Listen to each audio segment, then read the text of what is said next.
মজলিসে বসে অথচ তারপরে তাদেরকে যে ফেরেশতাদেরকে তাদেরকে বেষ্টন করে রাখে এবং তাদের উপর সাকিনা অবতীর্ণ হতে পারে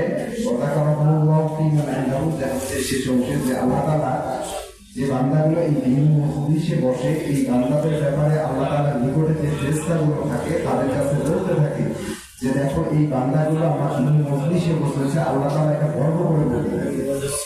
তো আমরা যেহেতু একটা দিন পরিবেশে বসেছি, হয়তো বা আমরা আশা করি যে আল্লাহ তাআলা আমাদের কথাগুলো ফেরেশতাদের সাথে আলোচনা করতেছে।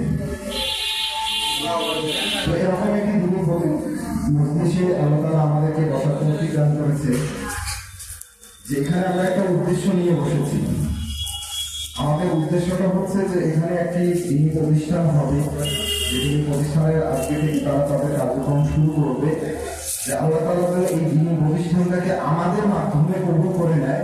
যে এই দিনী প্রতিষ্ঠানটা শুরু হচ্ছে, যে সেখানকার প্রথম অতিথিটা আমি হতে পেরেছি, এর জন্য আমরা আল্লাহ আরেকটা শুকরিয়া দিয়ে দেব আলহামদুলিল্লাহ। যে এই মাদ্রাসাগুলোতে যারা ইলম অনুসরণ করে, যে ইলম অনুসরণ করাটা আমাদের প্রত্যেকের জন্যই ফরজ। আর এই ইলমের একটা স্তর হচ্ছে এই মাদ্রাসাগুলো। এই মাদ্রাসাগুলো থেকে আমরা ইলম অর্জন করতে পারি এবং এখান থেকেই আমরা দিনের সকল গুরুত্ব এবং সকল জ্ঞানগুলো নিতে পারি।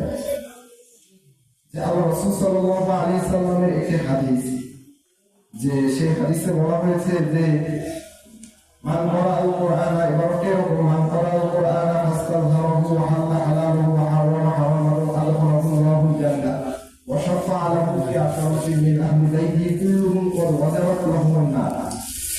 যে ব্যক্তি কোরআন পড়ে এবং কোরআন পড়ার পরে সেটাকে সে হালাল এবং হারাম দুটাকে সে মেনে চলতো, হালালটাকে হারাম এবং হারামটাকে হারাম সে মেনে করে,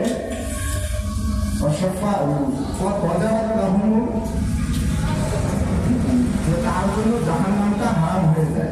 ওই ব্যক্তির জন্য জাহান্নামটা হারাম হয়ে যায় এবং ওই ব্যক্তি তার জন্য ওয়াজিব হচ্ছে যে এমন 10 জন ব্যক্তির ব্যাপারে ওই ব্যক্তি সুপারিশ করবে যে 10 জন ব্যক্তির জন্য জাহান্নাম ওয়াজিব হয়ে গিয়েছে।